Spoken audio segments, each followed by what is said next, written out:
আসসালামু আলাইকুম ওরহমতুল্লাহ। ইমানের আলোর পথে যাত্রা চ্যানেলের আরও একটি রহস্যঘেরা পর্বে আপনাদের স্বাগত। ইতিহাসের পাতায় এমন একজন বাদশার কথা বলা আছে, যিনি এক অবিশ্বাস্য প্রাচীর নির্মাণ করে পৃথিবীকে এক ভয়ঙ্কর জাতির হাত থেকে রক্ষা করেছিলেন। কুরআনে তাকে বলা হয়েছে জুলকারনাইন, অর্থাৎ দুই শিংওয়ালা বা দুই যুগের অধিকারী। কিন্তু কে ছিলেন এই রহস্যময় বাদশা? তিনি কি ইতিহাসের বিখ্যাত আলেকজান্ডার দ্য গ্রেট? আর কোথায় গেল তার বানানো সেই দুর্ভেদ্য প্রাচীর, যা আজও এক ভয়ঙ্কর জাতিকে আটকে রেখেছে? চলুন আজ সেই রহস্যের গভীরে ডুব দেওয়া যাক। জুলকারনাইন নামটি শোনার সাথে সাথেই আমাদের মনে ভেসে ওঠে এক ন্যায়পরায়ণ, শক্তিশালী এবং আল্লাভীরু বাদশার ছবি। তিনি কোনো সাধারণ শাসক ছিলেন না। আল্লাহ তাকে দিয়েছিলেন জ্ঞান, ক্ষমতা এবং পৃথিবীর বুকে বিচরণের অভূতপূর্ব সামর্থ্য। পবিত্র কোরআনের সূরা আল কাহাফের ৮৩ থেকে ৯৮ নম্বর আয়াতে আল্লাহ তাআলা জুলকারনাইনের কাহিনী বর্ণনা করেছেন। তার প্রথম সফর ছিল পৃথিবীর পশ্চিম প্রান্তে, যেখানে তিনি দেখলেন সূর্য যেন এক কর্দমাক্ত জলাশয়ে অস্ত যাচ্ছে। সেখানে তিনি একটি জাতিকে পেলেন এবং আল্লাহ তাকে ইখতিয়ার দিলেন তাদের শাস্তি বা মুক্তি দেওয়ার। কিন্তু তিনি বেছে নিলেন ন্যায়ের পথ। তার দ্বিতীয় সফর ছিল পৃথিবীর পূর্ব প্রান্তে। সেখানে তিনি এমন একটি জাতির দেখা পেলেন যাদের সূর্যরশ্মি থেকে বাঁচার মতো কোনো আশ্রয় ছিল না।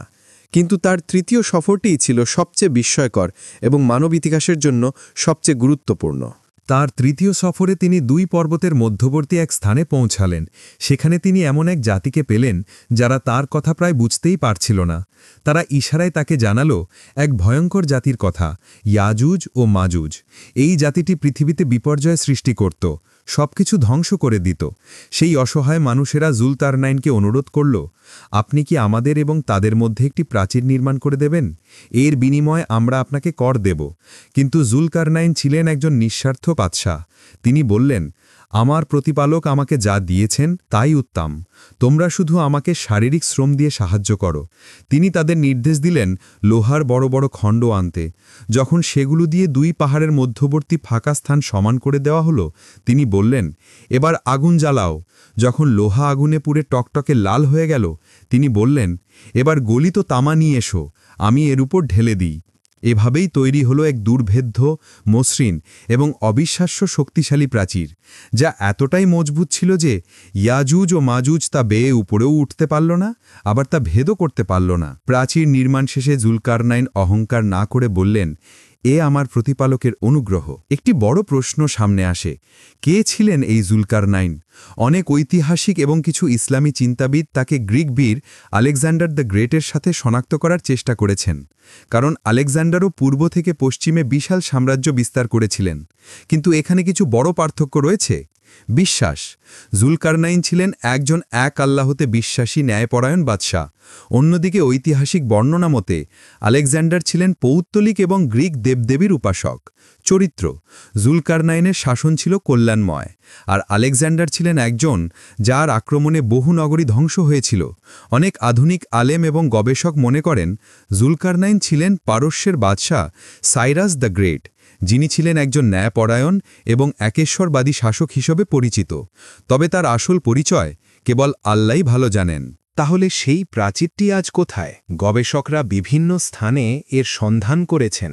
সবচেয়ে সম্ভাব্য স্থান হিসেবে মধ্য এশিয়ার ককেশাস পর্বতমালা অঞ্চলের দারিয়াল গিরিপথ বা দারিয়াল গর্জকে চিহ্নিত করা হয়। এই গিরিপথটি কাস্পিয়ান গেট বা আয়রন গেট নামেও পরিচিত ছিল এবং ঐতিহাসিকভাবে বর্বর যাযাবর জাতিদের আক্রমণ থেকে সভ্যতাকে রক্ষা করত। সেখানে লোহার প্রাচীরের ধ্বংসাবশেষের কথাও শোনা যায়। তবে কুরআন আমাদের জানায়নি যে এই প্রাচীরটি কোথায়। হয়তো আল্লাহ তাআলা এটিকে মানুষের চোখের আড়ালে রেখেছেন একটি নির্দিষ্ট সময় পর্যন্ত। জুলকারনাইনের কাহিনী শুধু একটি ঐতিহাসিক ঘটনা নয়, এটি আমাদের জন্য এক বিরাট শিক্ষা।